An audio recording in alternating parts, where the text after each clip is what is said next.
Om Swastiastu, perkenalkan nama saya Iwaya Fedi Santika Raharja, absen 17 kelas 10 KL 3. Sini saya akan menceritakan biografi dari pengusaha muda yang menginspirasi semua orang, yaitu Sukiarto Nugroho. Memang tidak banyak yang mengenal sosok dari Sukiarto Nugroho ini. Pria kelahiran Pekalongan, Jawa Tengah, 3 Agustus 1948. Ini sewaktu kecil dikenal tidak terlalu cerdas di sekolah. Ia malah pernah 2 kali tidak naik kelas saat bersekolah. Bahkan teman-temannya menganggap dia bodoh. Masa sekolahnya pun ia selesaikan hanya sampai jenjang SMP saja.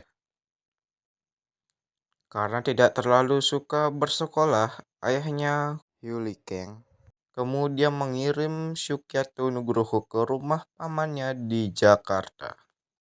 Tinggal bersama dengan pamannya, Sukiarto diajari berdagang. Segala macam profesi pernah dijalani oleh Sukiarto agar bisa bertahan hidup di ibu kota.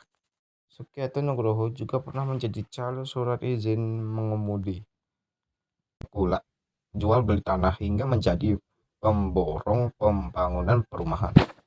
Sewaktu menjadi pemborong, ia kena sial. Rumahnya yang ia bangun atas pesanan dari Departemen Pemerintah hampir selesai. Sialnya, ia hampir dikeroyok orang sebab tanah dari bangunan yang ia dirikan masih dalam tahap sengketa. Akhirnya, ia menanggung kerugian dan berhutang banyak, jatuh miskin, bahkan ia tidak sanggup untuk membayar biaya sekolah anaknya. Dari situ, ia kemudian mencoba membuka usaha salon kecil-kecilan. Namun, tak lama kemudian, Sukiarto Nugroho mulai mencoba berbisnis jajanan es teler yang kemudian mengubah nasib kelak. Berbekal modal usaha 1 juta rupiah dan resep es teler dari ibu mertuanya, Murniati Wijaya hasil memenangkan lomba majalah gadis. Sukiarto mencoba peruntungannya di bisnis kuliner ini. Lambat laun, usaha es telernya mulai menunjukkan peningkatan penjualan. Sehingga ia kemudian nekat mewaralabakan es teler 7 dagangannya pada tahun 1987. Sukiarto sebenarnya tidak terlalu mengerti mengenal sistem waralaba mulai dari bagian hasil hingga posisinya sebagai pemilik usaha. Ia hanya mengetahui mengenai waralaba dari artikel berbahasa Inggris yang ia baca.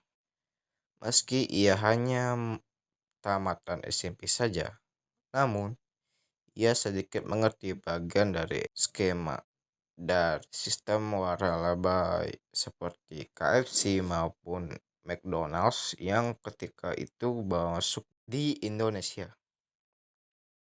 Om Santi Santi Santi Om.